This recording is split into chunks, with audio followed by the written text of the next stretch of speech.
Dans le premier volet du 7e jour, Hal Holbrook et les experts invités ont posé la question de nos origines. Sommes-nous le produit hasardeux d'un accident de l'évolution à travers la sélection naturelle? Ou sommes-nous le chef-d'œuvre d'un être suprême? Devons-nous notre existence aux dieux aztèques ou babyloniens? Ou à quelques extraterrestres venus du fond de l'espace?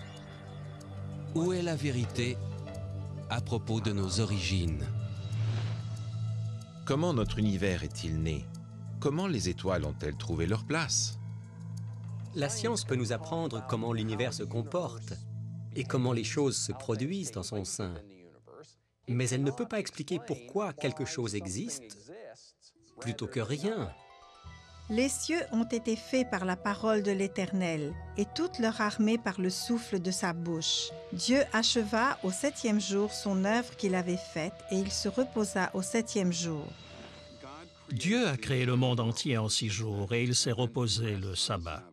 Le sabbat est en fait une création en soi, car il met les 6 autres jours de la création en perspective. L'ordre d'observer le sabbat tous les 7e jours de la semaine, le plus long des 10 commandements, figurait au même titre que les 9 autres sur les tables de pierre placées dans l'arche de l'Alliance. Aujourd'hui, les gens ont grand besoin de trouver un sanctuaire dans le temps, ce qu'est précisément le sabbat. Le pape Jean-Paul II, dans sa lettre apostolique intitulée Dies Domini, suggère que le sabbat rappelle le fait que l'univers et l'histoire appartiennent à Dieu. Dans plus de 100 langues anciennes et modernes, le 7e jour de la semaine est appelé sabbat ou un terme équivalent. À mesure qu'augmente notre connaissance du passé, à mesure que nous en révélons les mystères, les grandes lignes de l'histoire se font de plus en plus distinctes. À travers les cavernes et les sites funéraires, les hauteurs où s'érigeaient jadis villes et forteresses, les ruines de civilisations depuis longtemps disparues, émergent de nouveaux indices qui élargissent notre compréhension de l'histoire de l'humanité. Grâce aux éléments rassemblés sur les sociétés du passé et grâce au volume de la littérature ancienne, les archéologues complètent sans cesse le tableau. Il y a un jour qui structure le temps d'une façon hebdomadaire et qui relie la famille humaine à ses origines. C'est le 7e jour, le sabbat, qui nous relie à notre Créateur. Voici à présent le second volet du 7e jour, révélation des pages perdues de l'histoire.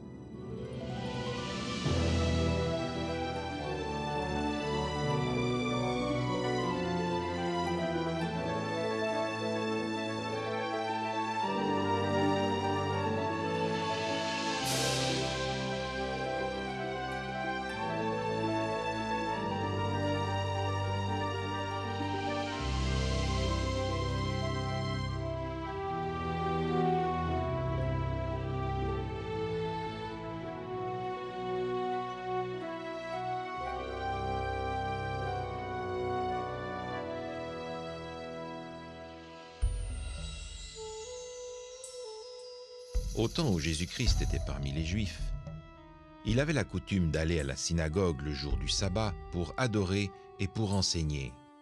Les chefs religieux le surveillaient constamment.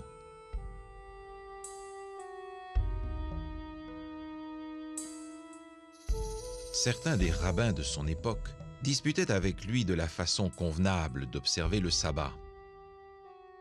Ils se demandaient s'il allait guérir quelqu'un pendant le Saint jour afin de pouvoir l'accuser de violer le sabbat.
Bonjour, je suis Hal Holbrook. Bienvenue à ce deuxième volet du 7e jour, les révélations des pages perdues de l'histoire. Ce que fit Jésus-Christ en ce jour de sabbat il y a 2000 ans était certes révolutionnaire. En guérissant des malades ce jour-là, il gagna le cœur des gens du commun. Cela le mit en conflit direct avec les dirigeants religieux juifs. En se déclarant lui-même le Seigneur du sabbat, il défiait leur autorité spirituelle. Un défi qui l'amènera à son infâme procès et à sa mort sur la croix.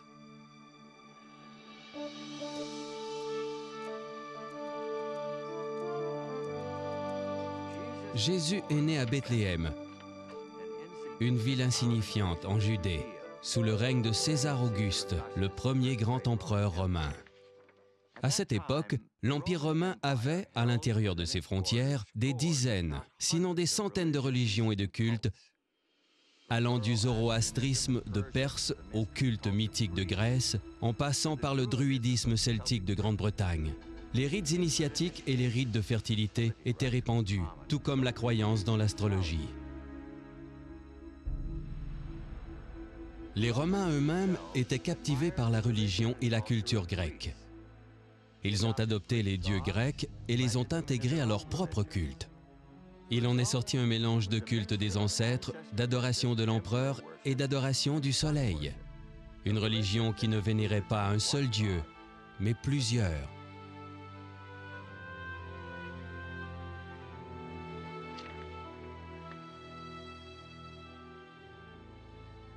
Les Juifs, de leur côté, n'adoraient qu'un seul Dieu. Quoiqu'entourés de toutes sortes de représentations de divinités grecques et romaines, ils servaient un Dieu qu'ils ne voyaient pas. Ils n'avaient pas d'image ou de peinture le représentant.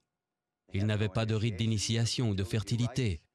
Par contre, ils avaient un jour qui les mettait à part, un jour qui n'avait son pareil dans aucune autre religion. Une période de 24 heures entièrement consacrée à leur Dieu. Les Juifs avaient le sabbat. Après leur libération d'Égypte, Dieu avait fait alliance avec Israël et les 10 commandements, comprenant l'ordre d'observer le sabbat, faisaient partie de cette alliance. Le 7e jour était un rappel de la création et de leur libération d'Égypte. En observant le sabbat, signe de l'alliance entre Dieu et Israël, ils se rappelaient que Dieu était leur Dieu et qu'ils étaient son peuple. Vous ne manquerez pas d'observer mes sabbats, car ce sera entre moi et vous et parmi vos descendants un signe auquel on connaîtra que je suis l'Éternel qui vous sanctifie. On peut affirmer que les Juifs du 1er siècle lisaient et connaissaient les 10 commandements. Les 10 commandements leur enseignaient, tout comme à nous, que le sabbat est un rappel de la création du monde en 6 jours et un rappel de la libération d'Égypte. Pour les Juifs du 1er siècle, le sabbat était un moment spirituel intense. Ils étaient en relation avec le Dieu qui a créé l'univers en 6 jours et qui se reposait le 7e jour. C'est pourquoi ils se reposaient eux aussi le 7e jour. La liturgie juive faisait également référence au fait que Dieu les avait fait sortir d'Égypte. Le sabbat est donc devenu pour eux une célébration de leur liberté. L'observation du 7e jour était une marque distinctive des Juifs. Elle les distinguait de tous. On ne pouvait pas le cacher. Aux yeux des Grecs et des Romains, l'observation du sabbat était une des particularités du peuple juif. Voilà un peuple qui ne travaille pas chaque 7e jour de la semaine. Les Grecs et les Romains n'avaient rien de comparable à cela. Les Juifs du 1er siècle ont tiré avantage du fait qu'ils ne devaient pas travailler le sabbat. Ils ont saisi l'occasion pour se réjouir. Ils partageaient un merveilleux dîner aux chandelles, souvent accompagné de 2 pains pour commémorer la manne qui tombait dans le désert. Le samedi, ils allaient probablement à la synagogue où ils avaient l'occasion de rencontrer leurs amis et de bavarder avec eux. D'après les indices que nous avons, ils étudiaient la Torah et rendaient un culte ensemble. Les observateurs étrangers étaient toujours frappés par le singulier refus des Juifs de travailler le samedi. Le philosophe Sénèque dit que les Juifs consacraient 1/7 de leur vie à ne rien faire parce qu'ils ne travaillent pas le jour du sabbat. Lorsque Jésus est entré en scène, le sabbat ployait sous le poids de règles strictes et arbitraire. Les rabbins avaient transformé le sabbat en une science méticuleuse dépourvue de sens et de joie. Au 1er siècle, l'observation du sabbat était une série d'interdictions.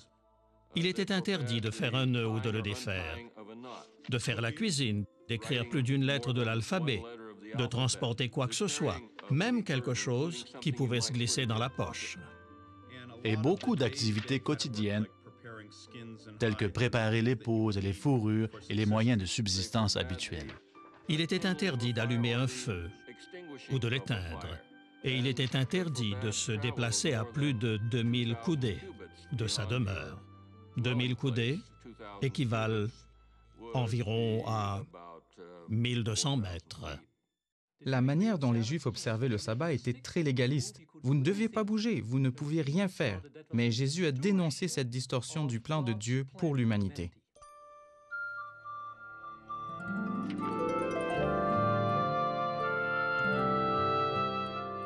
En guérissant l'homme à la main sèche, Jésus a révélé le véritable esprit du sabbat. Il a rejeté les règles des rabbins. Il a observé le sabbat tel qu'il est enseigné dans les anciens écrits hébraïques. Dans l'évangile de Luc, nous voyons que Jésus avait l'habitude d'aller à la synagogue le jour du sabbat et de rendre un culte d'adoration. Il observait le sabbat, mais il ne l'observait pas selon les règles établies par les pharisiens. Il a déclaré que le sabbat avait été fait pour l'homme et non l'homme pour le sabbat. Les pharisiens, quant à eux, affirmaient que le sabbat avait été fait seulement pour Israël et qu'en fait, Israël avait été fait pour le sabbat de manière à ce que le Seigneur ait sur terre quelqu'un pour observer le sabbat. Lorsque Jésus a déclaré que le sabbat avait été fait pour l'homme, il a lancé une idée radicale et perturbante. Il n'est pas étonnant qu'il ait rencontré une opposition si forte de la part des dirigeants juifs.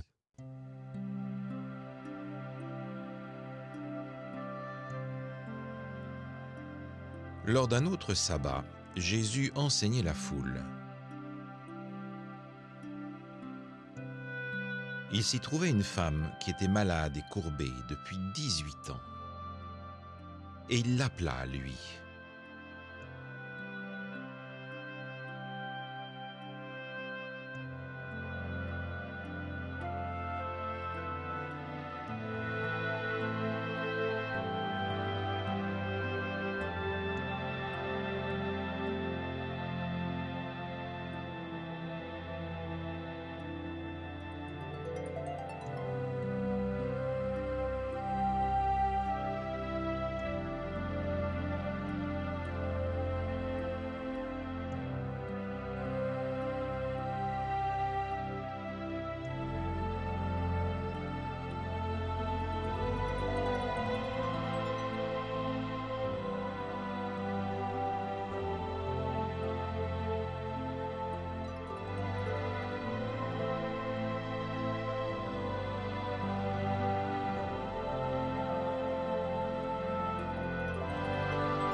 Cette guérison un jour de sabbat provoqua la colère des dirigeants religieux envers Jésus et ils continuèrent de comploter contre lui.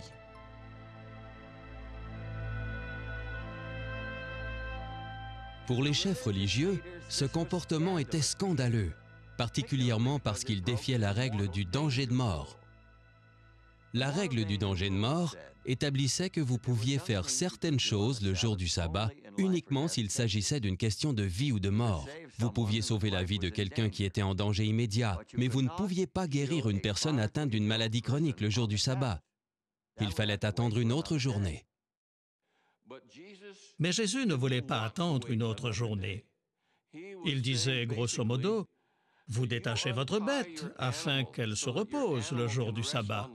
Mais vous me reprochez de libérer cette femme de son fardeau afin qu'elle puisse véritablement observer le sabbat pour la première fois après tant d'années. » C'était un argument imparable. Saint Jean nous rapporte, dans son exposé sur la vie de Jésus, que c'était pour cette raison que les Juifs persécutaient Jésus, parce qu'il accomplissait ces choses le jour du sabbat. Ils accusaient Jésus d'enfreindre le sabbat. Ils craignaient que le peuple n'en fasse autant. La nation deviendrait une nation apostate et cela provoquerait le jugement, la colère de Dieu. Ils perdraient leur nation. Et c'est à cause de cette crainte qu'ils ont crucifié le Christ.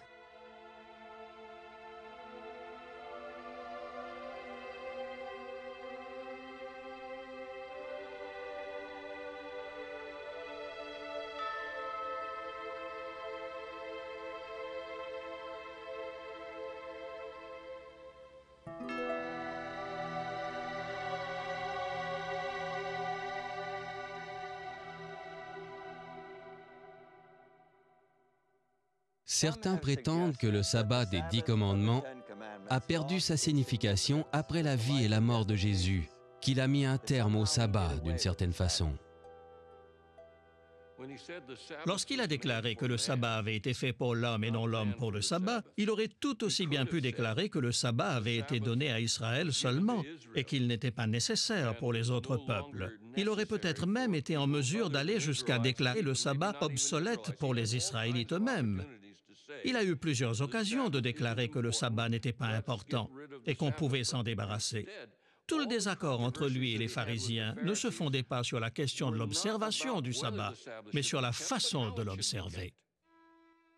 Si jamais on avait une question sur comment observer le sabbat, Jésus a donné la réponse. La réponse se trouvait dans l'autorité des Écritures saintes et non dans les lois et les traditions humaines. L'homme avait tellement déformé le sabbat qu'on arrivait à peine à discerner sa véritable nature. Jésus a tranché clairement la question en allant au cœur du sabbat, la relation étroite entre un créateur aimant et son peuple. De cette façon, le sabbat dégagé des préoccupations séculières pouvait être un jour d'action, un jour où l'on pouvait être à l'écoute de ses frères et sœurs, un jour de fraternité, un jour où l'on pouvait passer plus de temps avec Dieu, en famille, entre voisins et amis. De nombreux chrétiens engagés sont surpris d'apprendre que leur journée hebdomadaire d'adoration repose sur des règles arbitraires et sur des traditions de l'Église, et non sur les Saintes Écritures. Certains croient que la Bible enseigne que Jésus a volontairement enfreint le sabbat du 7e jour afin d'ouvrir la voie à un nouveau jour d'adoration pour les chrétiens. Cette idée est fausse. Elle n'a pas de fondement historique ni biblique. Jésus n'a pas enfreint le sabbat des 10 commandements. Ce qu'il a fait, il l'a fait pour défier les coutumes, les traditions des hommes. Ainsi, il révélait ce qu'était l'observation biblique du sabbat, la véritable façon de l'observer. Jésus-Christ a dégagé le sabbat des traditions qu'il avait réduit à une suite de formalités rigides. Et il en a restauré le sens véritable en tant que célébration des relations des hommes entre eux et avec leur Créateur.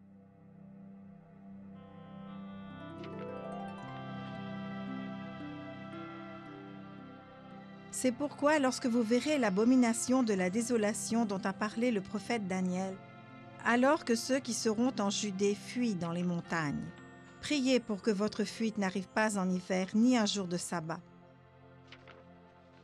Par ces mots, Jésus faisait référence à une effrayante prédiction du prophète Daniel dans l'Ancien Testament. Pourquoi donc aurait-il demandé aux gens de prier afin qu'ils n'aient pas à fuir pendant le sabbat s'il ne s'attendait pas à ce qu'ils continuent de l'observer? En l'an 66, la Rome impériale était très instable. On appelle l'an 66 l'année des 4 empereurs, et les 3 premiers ne sont pas morts de mort naturelle. Les Juifs, situés dans l'est de l'Empire romain, en ont déduit que c'était un bon moment pour tirer avantage de l'instabilité romaine et agir en vue de se libérer de l'oppression romaine.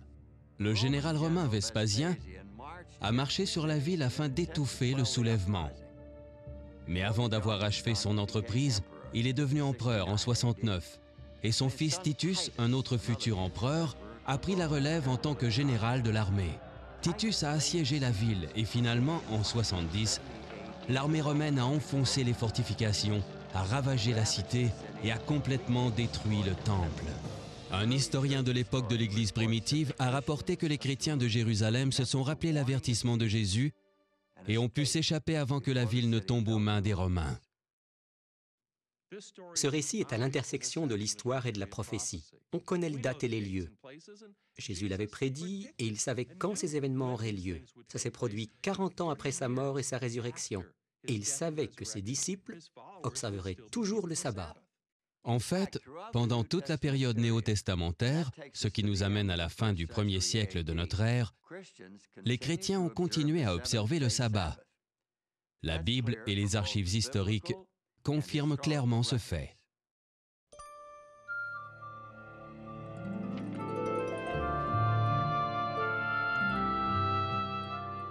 Les premiers chrétiens ne considéraient pas leur relation avec le judaïsme comme une rupture, mais plutôt comme une progression. En effet, leur religion était l'accomplissement de tous les espoirs et de toutes les attentes de l'Ancien Testament. Les premiers chrétiens ne se considéraient pas comme appartenant à une nouvelle religion. Ils se considéraient juifs. Ils étaient le véritable Israël. Ils étaient les enfants d'Abraham. Bien qu'ils fussent gentils, ils étaient les enfants d'Abraham par la foi. Un élément que les Juifs et les chrétiens avaient en commun était la notion selon laquelle Dieu se manifeste dans l'histoire. Il s'est manifesté à la création, au mont Sinaï, lors de l'Exode, et le rapport de ces événements se trouve dans les écrits hébraïques. Leur croyance en un seul Dieu, un Dieu personnel, un créateur aimant en relation avec ses créatures, constituait le cœur de la théologie juive et chrétienne. Cette croyance était également au cœur de l'expérience de l'observation du sabbat en tant que relation avec un créateur aimant. Cependant, pour les chrétiens, la vie et la mort du Christ ajoutaient une nouvelle dimension, une nouvelle raison d'observer le sabbat. Il y a donc un repos de sabbat réservé au peuple de Dieu. Par ces mots, saint Paul démontrait que la foi chrétienne élevait le sabbat à un niveau supérieur. À travers la mort et la résurrection de Jésus, les chrétiens avaient une nouvelle espérance, l'espérance de la libération d'un monde de péché. Ainsi, le sabbat, initialement mémorial de la création, commémorait désormais également le salut et la paix spirituelle.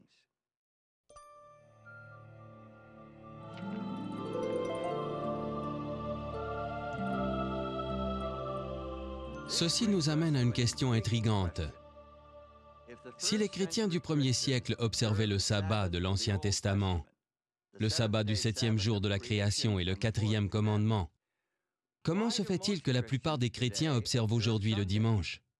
Quand le passage du samedi au dimanche s'est-il produit? La Bible nous donne-t-elle une indication quelconque à ce propos? Les 4 premiers livres du Nouveau Testament sont parmi les documents chrétiens les plus anciens. Saint Marc fut le premier à écrire son évangile, une narration de la vie du Christ. C'était en l'an 55 de notre ère, ou peu après. Les écrits de Saint Matthieu et de Saint Luc se situent probablement entre la fin des années 60 et 80. Saint Jean, le dernier disciple contemporain du Christ, a écrit son livre vers la fin du 1er siècle. Malgré leur rédaction tardive, de 30 à 70 ans après la mort du Christ, ces livres ne contiennent pas la moindre indication que Jésus lui-même, ou ses disciples, ait envisagé de déplacer le jour de repos et d'adoration du 7e au 1er jour de la semaine. Il est frappant de constater que les auteurs du Nouveau Testament ne font jamais référence au 1er jour de la semaine, comme le sabbat. Pour eux, le sabbat était le 7e jour, et c'est en accord avec toutes les autres preuves qui corroborent le fait que jusqu'à la fin du 1er siècle, les chrétiens se rendaient à la synagogue avec les Juifs le jour du sabbat. Vers l'an 95 ou 100 de notre ère, un changement a été apporté à la liturgie dans les synagogues. La partie centrale de la liturgie est l'Amida, la prière en position debout. C'est un ensemble de 18 bénédictions consistant en 18 courtes prières en reconnaissance à Dieu. Les 18 prières sont récitées tous les jours de la semaine, et le jour du sabbat, seulement 7 d'entre elles sont récitées. Mais à cette époque, une prière additionnelle a été introduite. Elle est connue en hébreu sous le nom de Birkot Amanim, la bénédiction pour les hérétiques. Mais il ne s'agit pas vraiment d'une bénédiction. Que les apostats n'aient aucune espérance, que la domination de la méchanceté soit promptement déracinée de nos jours, que les Nazaréens et les hérétiques périssent rapidement et qu'ensemble ils ne soient pas comptés parmi les justes. Béni sois-tu, Éternel notre Dieu, qui écrase les méchants. Ceci a fait fuir les chrétiens. En effet, tous pouvaient être appelés à réciter la prière. tous étaient tenus de dire « Amen » à la fin de chaque prière, et ceci avait fini par mettre les chrétiens très mal à l'aise. À partir de ce moment, il est devenu particulièrement pénible pour eux de participer à la liturgie dirigée par les pharisiens à la synagogue. Les preuves de l'existence de cette prière à la synagogue contribuent à préciser l'image que nous avons des chrétiens du 1er siècle. Il est clair qu'ils observaient le sabbat avec leurs frères juifs. Mais les juifs étaient de moins en moins tolérants vis-à-vis des chrétiens. Et les chrétiens eux-mêmes commençaient à s'interroger sur la nature de leur rapport avec le judaïsme. Dans les écrits de l'Église ancienne, les chrétiens sont déterminés à rompre avec le judaïsme et à s'en démarquer. Il semble qu'il en ait résulté un fort courant d'antisémitisme qui pouvait se manifester sous forme d'invectives à l'encontre des Juifs ou encore en se distinguant par rapport à ce qui était considéré comme la religion de l'Ancien Testament. Il y avait des raisons pratiques pour les chrétiens de se distinguer des Juifs. Ils ont sans aucun doute été entraînés dans le courant antisémite, ce qui n'est pas surprenant compte tenu de l'extrême animosité entre les Juifs et les Romains à cette époque. Malgré le fait que les Juifs étaient disséminés dans le monde méditerranéen et au-delà, nombre d'entre eux rêvaient toujours d'une grande nation juive et de l'ultime victoire sur leurs ennemis. En Afrique du Nord, vers l'an 115 de notre ère, ces rêves ont provoqué une flambée de violence. Les Juifs de la région de Cyrène avaient élu à leur tête un certain Andréas, et ils éliminaient les Romains et les Grecs. Ils en ont torturé plusieurs, les sciant en deux, de la tête aux pieds. Ils en ont livré d'autres aux bêtes sauvages, et en ont forcé d'autres encore à se battre comme gladiateurs. Au total, 220 000 personnes ont péri. Ils ont perpétré des outrages similaires en Égypte et à Chypre. Quelques années plus tard, en 132, la résistance juive contre l'autorité impériale a explosé en une nouvelle révolte violente. Cela a eu lieu à Jérusalem. Les sources anciennes nous donnent deux raisons du soulèvement de Bar Korba. Premièrement, l'interdiction de la circoncision par l'empereur Hadrien. Les Juifs n'avaient plus le droit de pratiquer la circoncision. Deuxièmement, la décision d'Adrien de reconstruire une version païenne de Jérusalem, la ville d'Ilia Capitolina. Les forces impériales ont fini par écraser la rébellion en 135. Adrien bannit les Juifs de Jérusalem et interdit l'observation du sabbat et des autres rites de la religion juive. Il y avait donc un fort sentiment antisémite à travers l'Empire romain. Les chrétiens ne voulaient pas être associés aux Juifs, être considérés eux aussi comme des ennemis. Donc pour se dissocier des Juifs, ils ont renoncé au sabbat, qui était la marque distinctive du peuple juif. Où et quand les chrétiens ont-ils donc commencé à observer un autre jour d'adoration? Les documents perdus de l'histoire nous mènent dans une direction étonnante.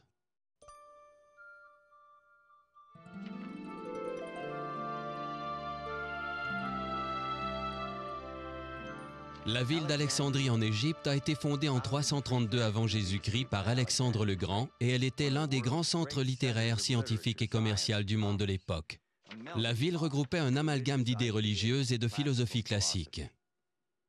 On trouve des indications crédibles confirmant que les chrétiens d'Alexandrie ont été les premiers à remplacer le sabbat par le premier jour de la semaine pour le culte du dimanche. Ce changement a eu lieu un peu avant l'an 120 de notre ère. Un des premiers documents indiquant que les chrétiens observaient le dimanche est la soi-disant épître de Barnabé. Précisons qu'il ne s'agit pas du Barnabé dont il est question dans les Actes des Apôtres, mais plutôt d'un pseudo-Barnabé. C'est un pseudépigraphe. Cette épître lui est faussement attribuée. Il semble qu'elle ait été écrite par quelqu'un d'Alexandrie en Égypte, où l'on avait tendance à tout spiritualiser. Et c'est ce que fait l'épître de Barnabé en n'appréhendant rien littéralement. Barnabé croit que les Écritures hébraïques sont un cadeau pour celui qui les comprend vraiment. Mais il pense que ceux qui les comprennent ne les interprètent pas littéralement. Ils les interprètent dans un sens métaphorique ou spirituel. Barnabé prétend que lui et ses disciples observent le 8e jour de la semaine, le lendemain du sabbat. Il s'agit évidemment du dimanche. Il condamne donc le judaïsme et tout ce qui lui est associé, y compris l'observation du sabbat. La lettre de Barnabé est le témoignage que le dimanche était recommandé comme jour d'adoration chrétien. Mais pour découvrir le véritable cœur du mouvement pro-dimanche, nous devons diriger notre attention à l'ouest d'Alexandrie, au cœur de l'Empire romain. C'est dans la Rome impériale que l'on trouve les premières descriptions de l'observation du dimanche par les chrétiens primitifs. Cela nous vient de Justin Martyr, un nouveau converti à la foi chrétienne. Le dimanche est la journée où nous nous réunissons, car c'est le premier jour où Dieu, ayant opéré un changement dans les ténèbres et la matière, créa le monde, et Jésus-Christ, notre Sauveur, est ressuscité d'entre les morts la même journée. Les chrétiens de l'Église primitive qui observaient le dimanche avaient besoin d'une justification théologique, et ils l'ont trouvé en établissant un lien entre le premier jour de la semaine et le premier jour de la création. Ce faisant, ils niaient l'autorité du Christ, qui s'était lui-même proclamé maître du sabbat, du 7e jour de la création.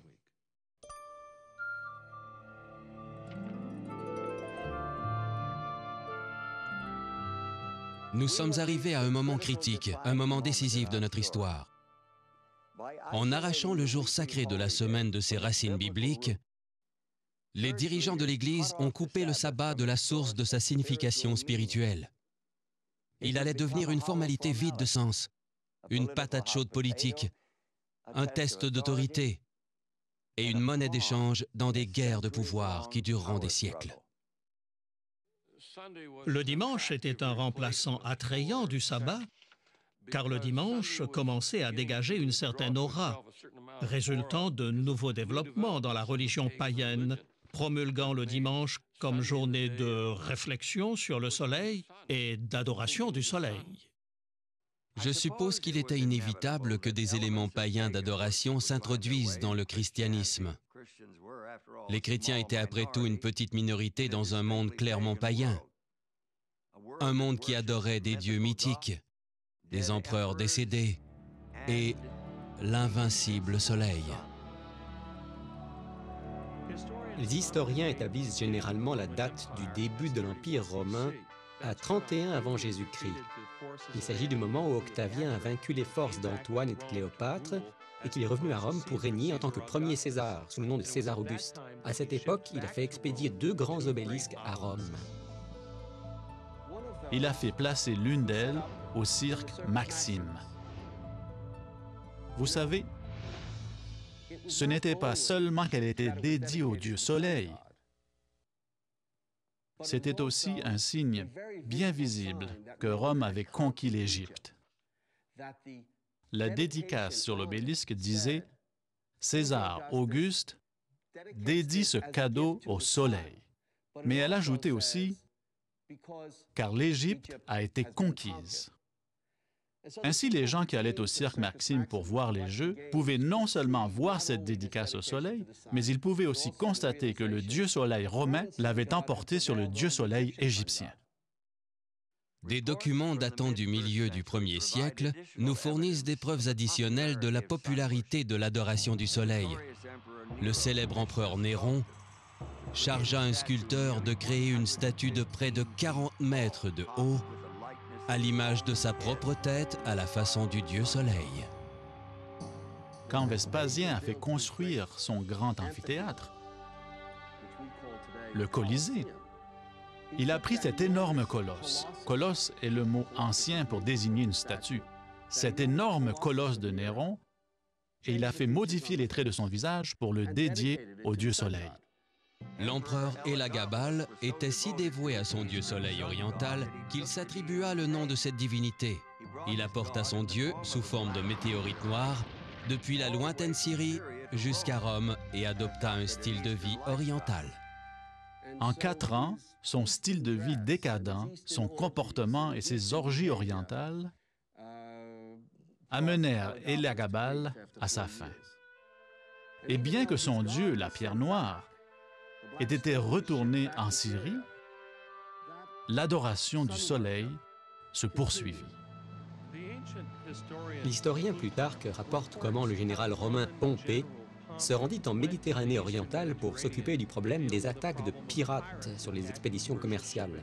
Ça se passe vers 50 avant Jésus-Christ. Il battit les pirates, les captura et les ramena à Rome. Or, il s'avéra que les pirates étaient des adorateurs de Mithra, le dieu soleil. Et ces pirates popularisèrent l'adoration de Mithra à Rome, spécialement parmi les militaires. Je pense que les soldats romains trouvaient que Mithra était une divinité particulièrement attrayante. Il était lui-même un guerrier qui se battait pour les forces du bien. C'était une religion hiérarchique dans laquelle on pouvait progresser de grade en grade, comme dans l'armée. Et enfin, il s'agissait d'une religion de fraternité et de camaraderie. Ils se rencontraient non seulement pour l'adoration, mais aussi pour manger ensemble. On entend parler à cette époque de soldats romains qui sont revenus d'Orient et qui prient à l'aube, tournés vers l'Est, face au soleil levant. C'est à ce moment qu'apparaît à Rome la mention du Deus Sol Invictus, ce qui signifie l'invincible Dieu Soleil. Invincible car la nuit essaie de conquérir le soleil chaque nuit, mais à l'aube, on constate que le soleil a survécu. Le soleil a donc vaincu la nuit. L'importance des cultes d'adoration du soleil dans l'Empire romain apparaît sous le règne d'Aurélien, qui fut empereur de l'an 270 à l'an 275 de notre ère. Il établit une religion d'État qui comprenait l'adoration de l'empereur et du Sol Invictus, l'invincible soleil. Il tenta d'unifier toutes les religions sous le dieu soleil. Dioclétien arriva au pouvoir en 284. Il était lui aussi un dévot du dieu soleil. Il maintint le principe de la religion d'État d'Aurélien et en vint à se déclarer lui-même une divinité. Il en vint finalement à ordonner la persécution des chrétiens.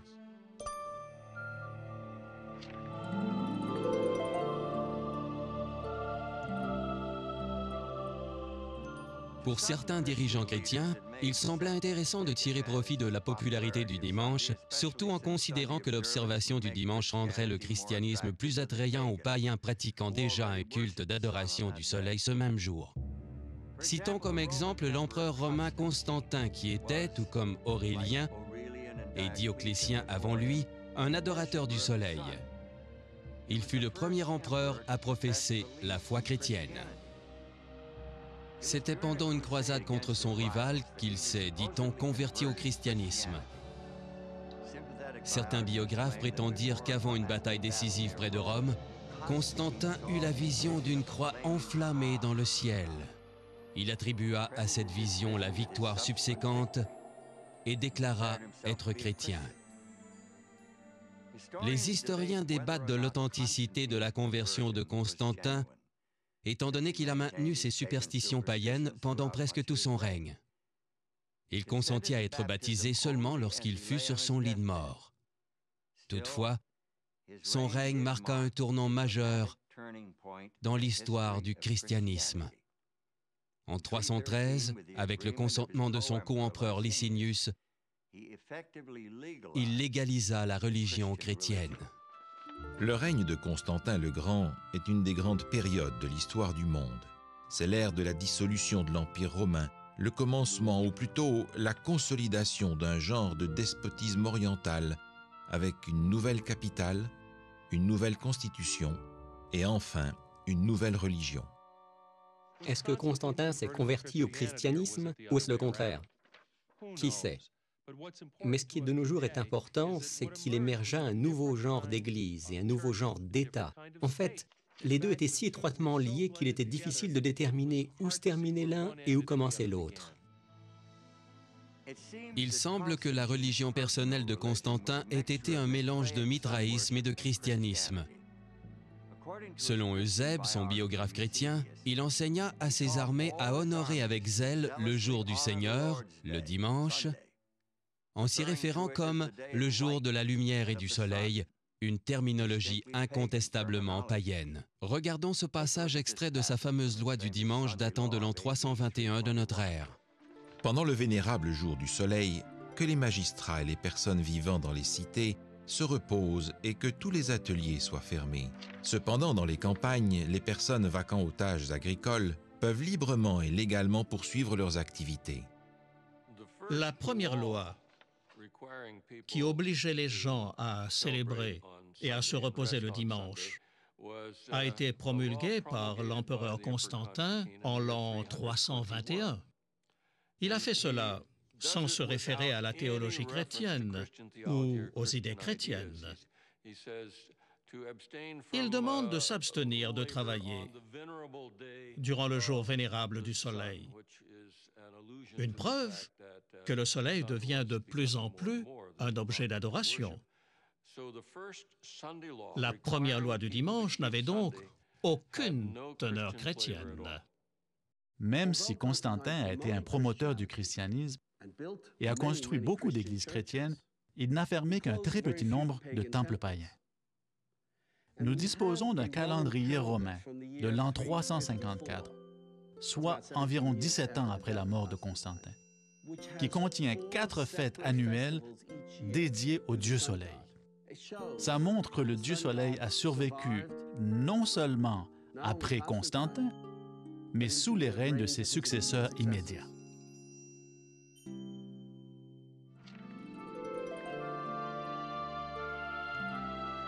Est-ce que la loi du dimanche de Constantin a réglé la question du samedi et du dimanche? Pas selon les archives de l'ancienne cité de Laodicée, où les dirigeants de l'Église ont tenu un concile au IVe siècle.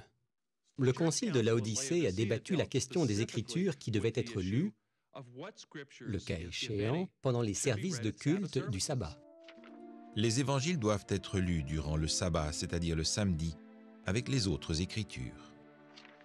Le fait que le Concile se soit penché sur cette question constitue une preuve irréfutable que les membres de l'Église chrétienne continuaient de se rendre au service d'adoration du sabbat le 7e jour. Remarquez que cela s'est produit plus de 300 ans après la mort du Christ.